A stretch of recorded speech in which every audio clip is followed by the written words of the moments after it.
Okay, this lecture is going to cover different types of flowers. We have two main categories. We have perfect versus imperfect flowers, and we have complete versus incomplete flowers. So let's first take a closer look at perfect versus imperfect. So a perfect flower is going to have both male and female parts of the flower. Let's quick review the male and female parts. So a male part is called a stamen. That includes the anther, which has the pollen at the top, and the filament, which kind of holds the anther up high. So a male part imperfect flower is going to have the anther and the filament, altogether known as the stamen. But notice it's missing that big inner piece. That big inner piece is called the pistil.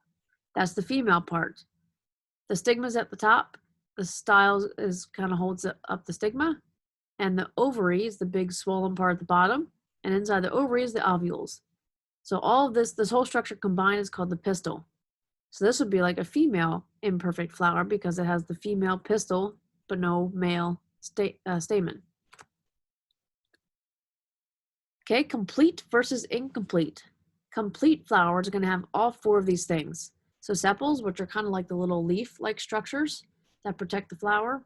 The petals, which are the colorful part of the flower. The pistils, which is the female portion. And the stamens, which is the male portion. So a complete flower is going to have all four of those characteristics. An incomplete flower means it's going to be missing one of these four things.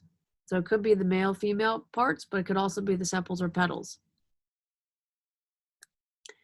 Now let's take a second to think about this.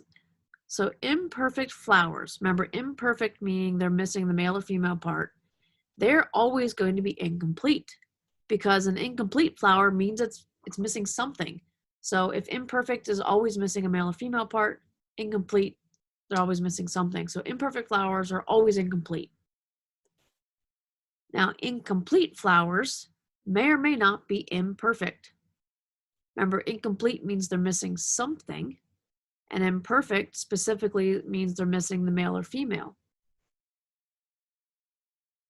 So if they may not be imperfect because they might be missing something, but whatever they're missing, it could be the male or female part, but it could also be the sepals or the petals. So they could be incomplete. I'm sorry, the incomplete flowers could be imperfect or they could be perfect.